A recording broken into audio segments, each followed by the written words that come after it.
So we've got lots of good questions, and Father Augusto and Jenny intend to answer them, but answer them reasonably briefly for obvious reasons. So Father Augusto, if I can go with you first. Sure.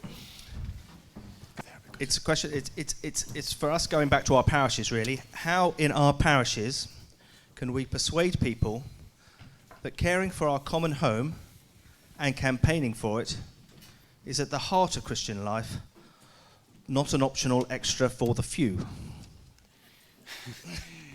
I think that's the question. There's not a unique answer, but because the question is about persuasion. But I think to start with, we don't have to reinvent the wheel. I would say the strongest things that we have in a parish, arguably, are the celebration of the sacraments. So the first thing that we have to do is, rather than enter into an ideological debate, is to celebrate the sacrament, to a refresh of our celebrations, particularly the Eucharist, baptism, confirmation, to connect, to give a more cosmic idea of salvation and redemption, because that's the inspiration. And then, of course, groups and catechesis. I think that's the way a parish needs to work. But basically, there's not something that you add to the faith. It's already there. So the only thing I have to do is to bring it up, I would say. As a side point from the questioner, he says, as a side point from the questioner, even some parish priests seem to view justice and peace and common good as peripheral. But we'll move on to a second question for Father Augusto. That's a question for the bishop. That was a statement, not a question. Is the Vatican considering disinvesting from fossil fuel firms and making that the policy of the Catholic Church? I'm happy to say that the answer is yes, and it's already doing it. Now, the Vatican is already doing it as a symbol. You know, the Catholic Church is, many of what Francis gestures are symbols, and he is expecting bishops to follow those symbols. So now is for you, the question is, are you pushing your parish priest or your bishops to do something similar rather than waiting? Because Francis is already doing it. It's up to us to follow those things. Okay, thank you.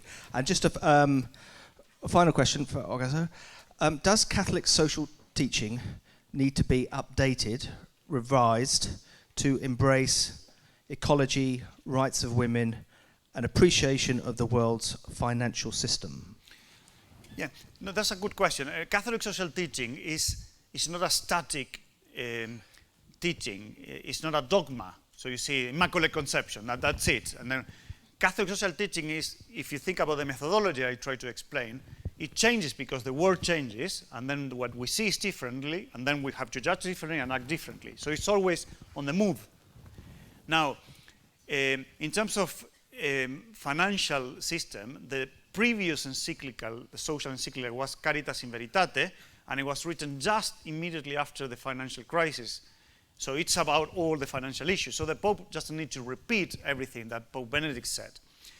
The last social encyclical is Laudato Si, and it's completely bringing together all what the Catholic Church says and believes about ecology now. So that's already happening.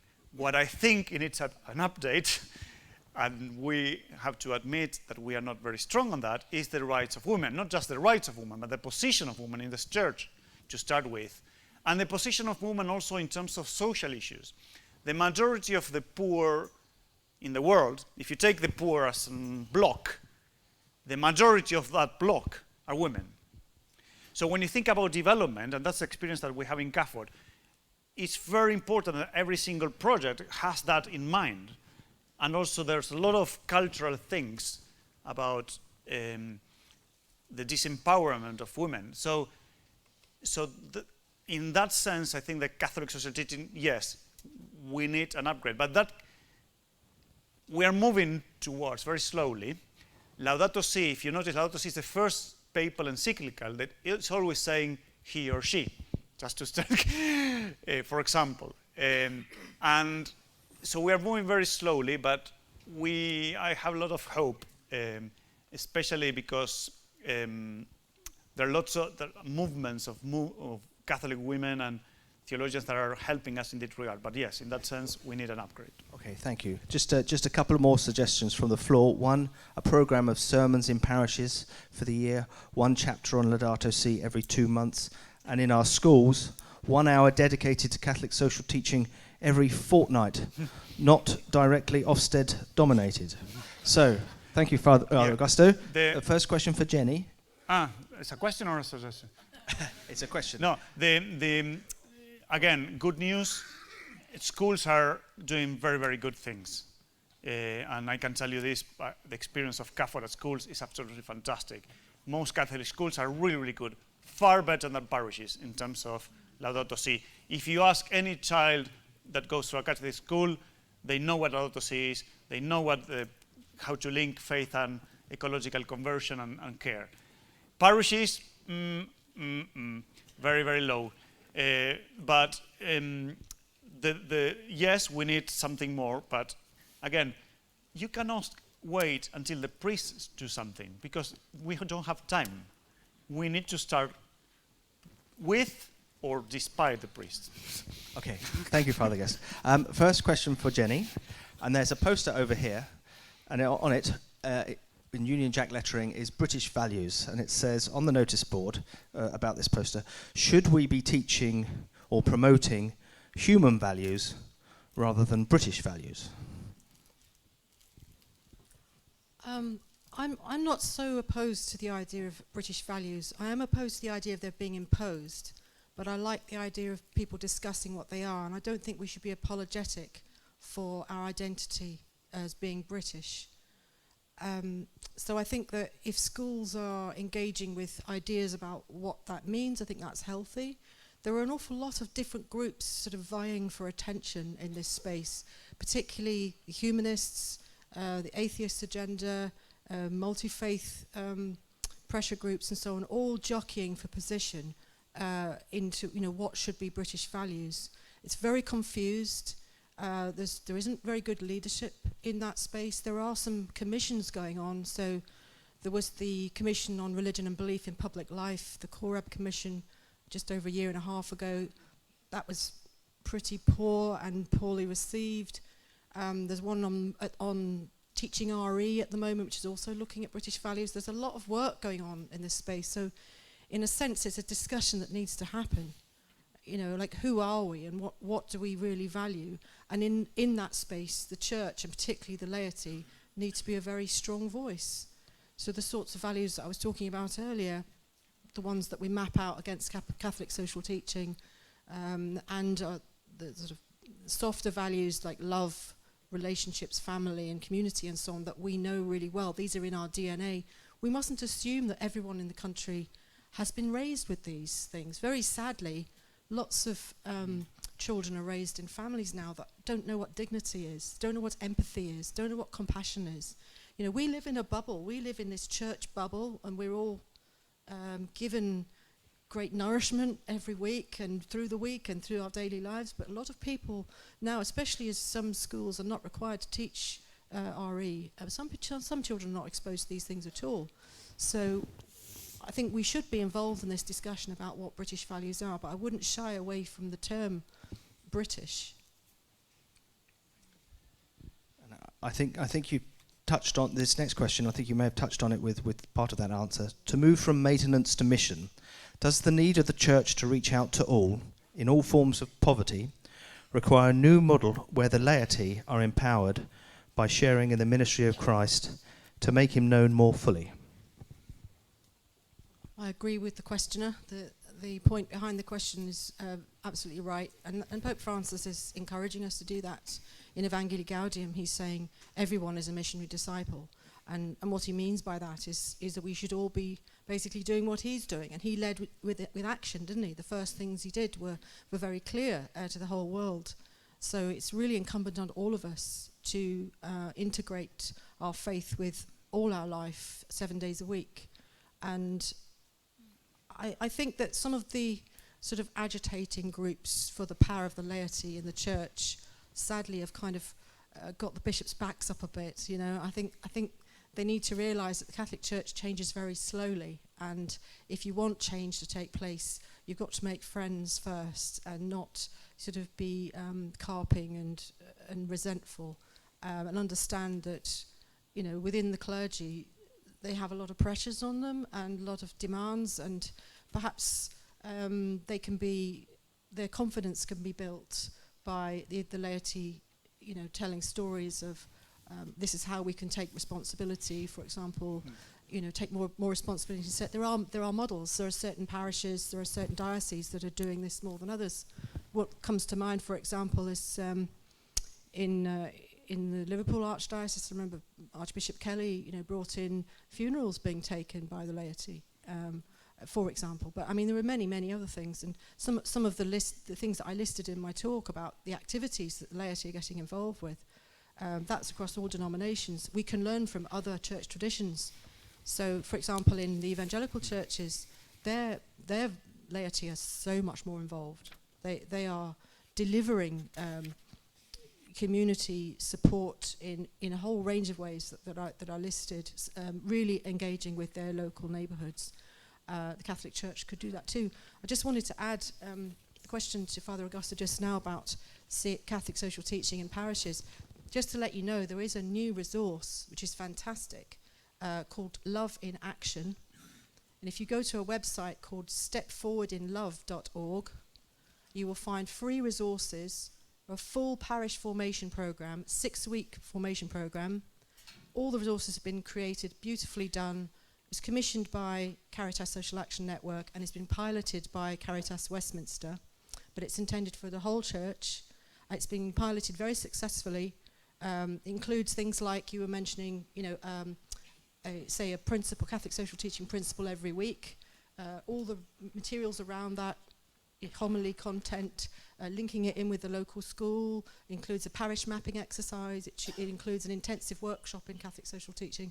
So that material is new, and I would really encourage you to go and look at it and see if you can bring it into your own parish. What was the website again? stepforwardinlove.org. This is the penultimate question. I think it applies to both of you. Laudato Si recommends dialogue. How can the common good be achieved when many refuse to enter into dialogue?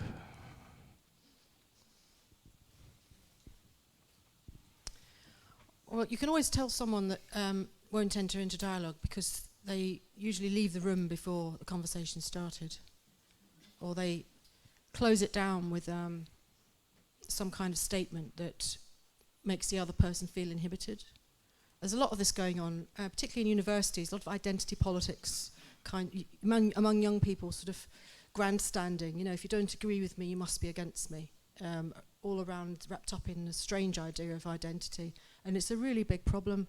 So I would say, as the church, what we can do, because it's a real issue, is to create spaces where people feel they can speak. And whether that's you inviting someone to your home with others that you know there's some tension with, to a dinner, or whether you use the church hall, or whether you convene a meeting in your church space to address a local issue where there are people that distrust each other, where there's suspicion. I think we need to be starting to think along these lines. That's what I was trying to get at about honest brokers, is we can create the kind of space where people who currently don't wish to engage may be able to be convinced. On the other hand, someone very wisely said to me, there are some people who you can't deal with. And we have to recognize that. But it's all about relationships. It's all about building trust, one-to-one conversations. If there's anything that you do during the week, think about having a one-to-one conversation, say at least 2 or 3 times a week with someone that you don't know. Yeah, I would add, within the Catholic Church, especially in this country, I think it's even a bit more difficult than what Jenny is describing, because there are some groups, unfortunately, that in the name of the church, in the name of Christ, they shut down any dialogue whatsoever, even within our tradition.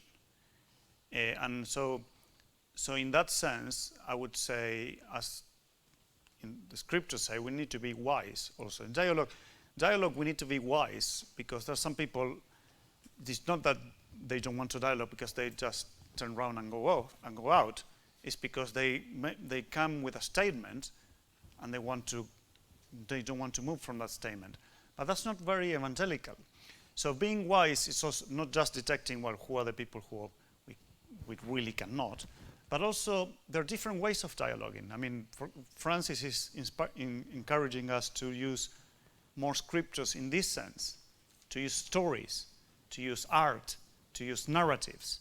Because to go to, okay, forget about what the person says, go to what is behind, what is in the guts, because we are all humans after all. There's something that we have, but we need to use a lot of kind of artistic element. Dialogue is an art, and a true dialogue is literally the word in Greek is dialogos, is two lives, two verbs. And so even when we are entering into a dialogue, even if I think that I'm completely right, a true dialogue needs to have a new outcome, different from where I entered. And that's scary. It's scary. Even I mean, there's not good and bad here. I mean, everybody, we don't like to be that, but that's the church. I mean, that's what Pope Francis is saying about the church. A true dialogue with inspiration, wisdom, and mercy can bring about a lot of good. But we need to start in parishes. We have to stop, not just at homes. Some parishes, there's no place to dialogue. And that's not, and in the society, if there is no place to dialogue in society, well, the parish has to be a place for dialogue, I think. Okay. Thank you very much. This is the last question for both of you. Brief answers, please, but it's not a question from anyone in particular. It's a sort of summary of a number of questions from people, and I think Jenny certainly would have addressed it in her talk. Should the church be more politically engaged? Simple answers, please. I know a lot of people wish the church was a lot louder and angrier, but the problem with that is that you can easily alienate the people that you hope to persuade. So, and that's a difficult message, because people think, well, there's so many problems in the world. Why can't we just shout about it louder? Why can't we be, more of a lobby on the government? Well, actually, a lot of these conversations go on, but you may not hear about them because there is trust built behind the scenes. And, for example, Cardinal Nichols, has worked very closely with Theresa May over human trafficking, for example. Some wonderful work that they've been doing. And that's been very effective, and that might be better than heckling. Do you know what I mean? So I think the church is politically engaged. That's what I'm saying. But also, as I said in my talk, it's only worth doing that if you're also building relationships on the ground, real people-to-people relationships. And if we're using speaking truth to power as a way of avoiding actually us personally having to engage with people that are different and people who are experiencing difficulties in life, then we're not really embodying what the church should be. I have a slightly different angle. I think that one of the problems is that we disconnect our spirituality with social love. We think that love is just personal, intimate, familial, and that what's going on in politics has nothing to do with our faith. Well, that's not true. And of course, that the church has to be more political, I think, especially in this country, not necessarily partisan politics, but more involved in issues affecting neighborhoods, communities, etc. I think, and there are many ways of doing it. Some people will campaign, others will start promoting more quiet dialogues, others will start talking with MPs, or even don't think about politicians. But I think that that's a kind of fundamental issue that we need some conversion. That is, love is social. It's not just individual or interpersonal. It's social. So Christian love in particular is social. If you think about the kingdom of God, for goodness sake, that doesn't mean that we have to go, everybody has to do the same thing. But including the social issues in our own spirituality, with prayer, campaignings, or dialogues, or whatever, there are millions of ways of doing it. I think there's a lot of room for improvement. not just in this country, but I think in general. And that's why when Pope Francis speaks, some people are angry with Pope Francis, and they think that he's going beyond his limits or whatever. But the problem is that we live in especially the ecological crisis, is a clear manifestation where a wrong economic model can take us. And we cannot be quiet about some things. We cannot just say, well, okay, this is just. But equally, what I would agree entirely with Jenny is, equally the church needs to be also a kind of refuge of the world. You need to go, when you go to a parish or church, you need to go to feel at home, to feel welcome, to feel received, to feel that you are nourishing your life. Some people, so it has to be a mixed. But the majority of people I met here in this country, we have a disconnection between faith and social life and politics, and I think that needs to be closely connected, in my opinion. Thank you. Thank you all who gave us those questions. I'm going to ask for another round of applause for our two speakers. Before you do that, I just wanted to say thank you on a personal level, because it's not just about today. The enthusiasm and support that they've given this event over the last couple of months in terms of the planning has been a real pleasure for me dealing with them, and so please do give them a big round of applause. Thank you. Thank you. Now, if I could politely ask you to push on.